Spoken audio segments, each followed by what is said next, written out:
was 3, my brother was 2, and I have a sister that was 10 months. My mom I never met my dad. My mom and dad divorced. My mom took us from Decatur, Illinois to Terre Haute, Indiana, and dropped us off at a babysitter, typical thing that you would do. But she drove 3+ hours to a babysitter, and then she didn't pick us up.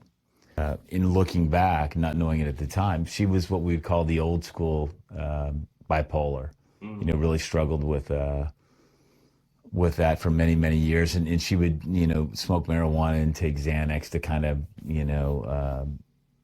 trying to manage those moods, manage those swings that you go through when you have that. And that was in 1967. And so 1967, nobody called family services. Nobody called the police. Just 3 kids, we just take care of them.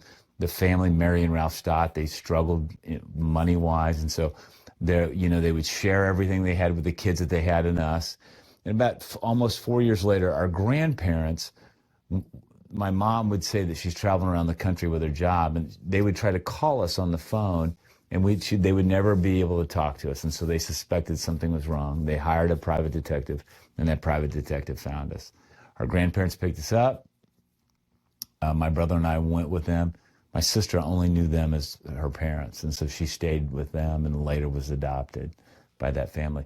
But what happened was, if you take that and you fast forward to, going into the church and looking and going, please, is this going to get over with? I just want this to be over with. That every relationship I got into, I was so scared that no matter what I did, that person was going to leave, whether it was my relationship with you or somebody from the opposite sex, it didn't matter. I was just always worried that sooner or later, no matter what I did, you were going to walk away. I just couldn't feel comfortable in my skin. And so many of us in recovery, we suffer from that abandonment issue. And so, but the only way that gave me any ease and comfort was that when I took my very first drink. I took it at 19 years old. I took that first drink, and everything inside of my brain and in my body slowed down. And that 150-pound, bright red hair, pimple-faced kid that had one pair of jeans with holes in it became James Bond in a tuxedo, and the brown duster that he had as a car that you started with your finger and not with a key was an Aston Martin that night. And the moment I took that first drink, that gave me the ease and comfort that I was searching for my whole life. The alcoholism or addiction in general is not just an individual's disease, it's a disease for the entire family. Everybody's affected by it if they're in your life. And so it went on like that. And I took my first drink at 19 years old, and I took my last drink at 38 years old. So, so it was, that's what it was like. It took a period of time with events that happened in my life, staying sober, that I started to realize that there was something out there that was greater than myself, more powerful than me. Interesting enough, I go back to that, thinking about that small church that I was in, that I couldn't stand to be there, and started to think about, God in general. And so it started from there, but I had to get sober first. I had to get sober first, and I had to stay sober.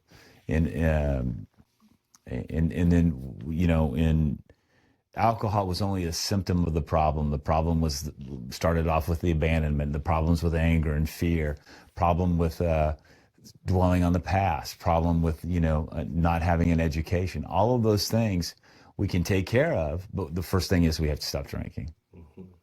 And so, and that drinking and drugging, that was what I did. And what happened is when I started to not drink and drug, and those things that built up that we never took care of, started to face each one of them, and came up with a plan. So if I got angry, what do I do? If I got fearful, what do I do? I know how to get an education, go back to school. I know how to get a job, go get a job, and be the best employee that you can possibly be. But what happened was, over a period of time, I started to believe, because all of those things I tried on my own in the past, and people would tell me that there's something out there that was more powerful than you that can, and I realized one day, it culminated in, what happened to me on my last drink on September 16th of 2000, or September 15th of 2003. I woke up on a Monday morning, and my very first thought was that I wanted to take a drink. It culminated in me going to work. I was on a no drink, no drug contract. I was if I drank again at home, the girl of the moment was going to ask me to leave. And I went and drank that Monday morning, and I knew if I went back to work that day, I was going to get fired. If I knew if I went home, she was going to tell me to leave. And my only means of transportation was the company car I had as well. So I was going to lose everything.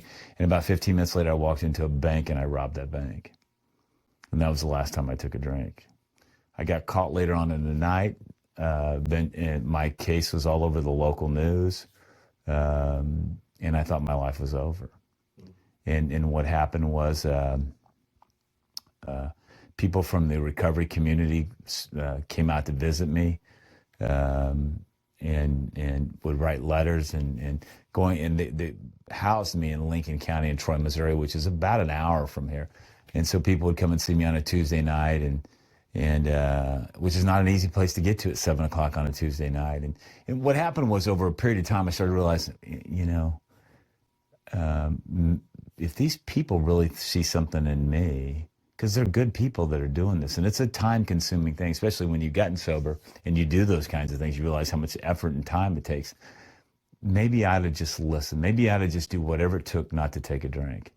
And so it culminated in my spiritual experience. What yours was on that day with your kids was I ran my very first marathon. I was incarcerated for 8.5 years. I was sentenced That's what I was wondering. Yeah, I was incarcerated for 8.5 years, federal prison. There's a whole story, but I went to a maximum security prison in Leavenworth, Kansas. Got sober inside of there. But what happened was, I was only, if you do the math, I told you I did 8.5 years. But I was sentenced to 57 months in federal prison. That's less than 5 years. So how did I do 8.5 years? Well, I was about 6 months from coming home, and the state of Missouri charged me with the same crime, but in state court. And I was sentenced to 10 more years. So, and ultimately what happened, I spent 4 years and 3 months in federal prison and 4 years and 3 months in state prison, and I served 8.5 years. But the moment I was sentenced in court, that second time, I had a lot of people in the courtroom that day expecting me to be, released in some form. And they didn't, and he sentenced me to 10 more years. And what I realized is that the people are doing the blubber cry out in the courtroom. And when they walked me back to my cell, I realized that, man, 4.5 years later, I'm still hurting people over the event that I did. And I'd been sober for 4.5 years. I developed a relationship with God, but I was really, really sad because of what I just witnessed them going through that. And for the next, probably when I got back to Leavenworth, after I still had a few more months to go there, all 3,000 inmates would come up to me. What happened in court? What happened in court? Well, you tell the story. It's that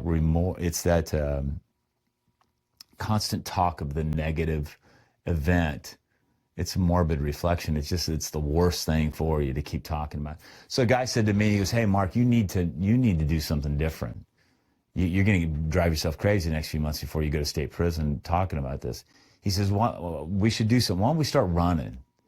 Well, and of course, every addict or alcoholic, we start running, can't run a mile. A week later, we're planning to run a marathon. And so what I did was we set out and we did the very first marathon behind a maximum security prison. And the day that I ran that marathon in 3 hours, 24 minutes, and 47 seconds. And when I was done, I think I tapped every 3,000 inmate hand walking back in. And when I got to my cell, now remember, I was hurt. I was still doing everything that I was supposed to be doing, but I didn't get on my knees in the morning at night. Not because I was trying to punish God. I just didn't feel the connection as strong because I was so sad from what I'd seen. I walked into that cell and I cried like a baby. And for the first time in my life, I felt safety and security, and I felt safety and security in a maximum security prison. I felt safety and security because I knew that my responsibility in this gig was to not drink and drug. And if I did that, God was going to take care of me. There was no worrying about being able to feed myself, house myself, or I am complete control of all of that as long as I don't do those things. And I trust in the process and trust in God. That was my awakening. That was my awakening where I realized it was my awakening. My reality was that I knew I was going to be okay. For the first 4.5 years, almost 5 years, I was doing it. We can call it act as if. We call it, we're just trying to just survive. I had those moments where I felt a real connection. But right then and there, I knew that I was okay, and I still carry that today. No matter what goes on in my life, and we've had kids have leukemia, we've had a daughter with breast cancer, we've had friends, my parents both died. I knew that we were all going to be okay. You're in these, when you're in a confined space, there's limited things that you can do.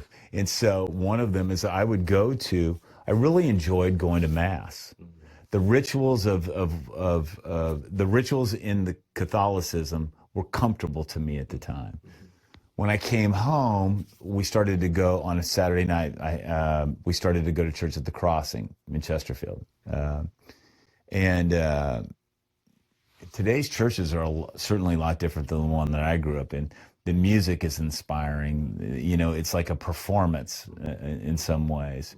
But all of those things have cemented my beliefs.